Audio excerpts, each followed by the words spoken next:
अक्ल की दुकान। एक था रौनक, जैसा नाम वैसा रूप। अक्ल में भी उसका मुकाबला कोई नहीं कर सकता था। एक दिन उसके घर के बाहर बड़े अक्षरों में लिखा, यहाँ अक्ल बिकती है।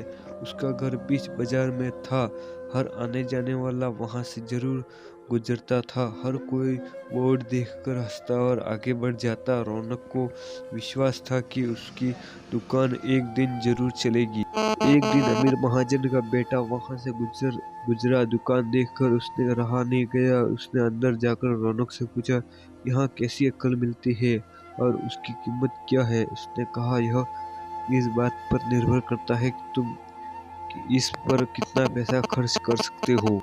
गप्पू ने जेब से 1 रुपया निकाला और पूछा, इस रुपये के बदले कौन सी अक्ल मिलेगी और कितने? भाई, 1 रुपये की अक्ल से तुम 1 लाख रुपया बचा सकते हो। गप्पू ने 1 रुपया दे दिया और बदले में रौनक ने एक कागज पर लिख कर दिया, जहाँ 2 आदमी के लड़ झगड़ रहे हो वहाँ खड़े रहना बेवकूफ़ी है।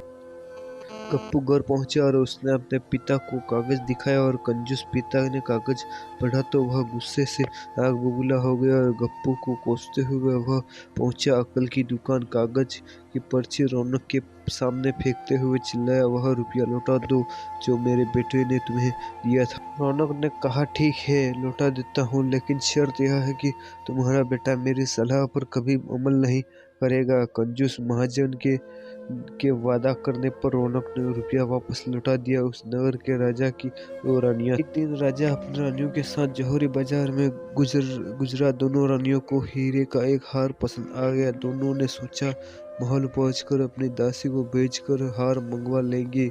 संयोग से दोनों दासियां एक ही समय पर हार लेने पहुंची। बड़ी रानी की दासी बोली, मैं बड़ी रानी की सेवा करती हूँ, इसलिए मैं हार लेकर जाऊंगी।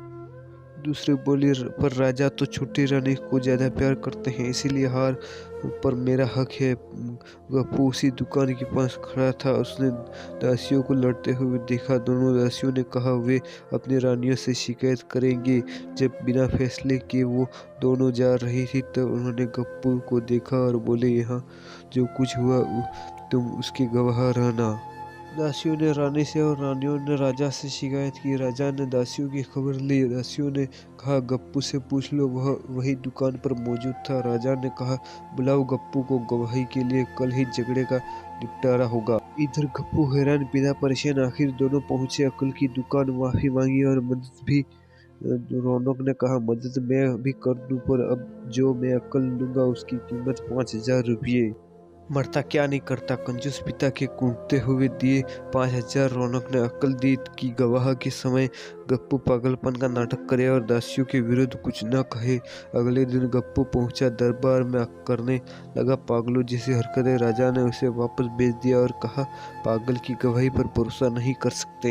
गवाही के अभाव में राजा ने आदेश दिया, दोनों रानी अपनी दासियों को सजा दे, क्योंकि वो यह पता लगाना बहुत ही मुश्किल है कि झगड़ा किसने शुरू किया। बड़ी रानी तो खुश हुई, छोटी को बहुत गुस्सा आया। गप्पू को पता चला कि छोटी रानी उससे नाराज है। रौनक ने कहा, इस बार अक्ल की कीमत 10,000 रुपये। पैसे लेकर रौनक बोला, एक ही रास्ता है, तुम वह हार खरीद कर छोटी रानी को उपहार में दे दो। गप्पू सकते में आ गया, बोला, अरे ऐसा कैसे हो सकता है, उसकी कीमत तो 1 लाख रुपया है।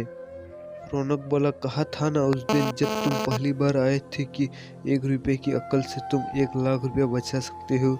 इधर गप्पू को हार खरीद कर भेंट करना पड़ा, उधर अक्ल की दुकान चल निकली। कंजूस महाजन सिर पीट कर रह गया।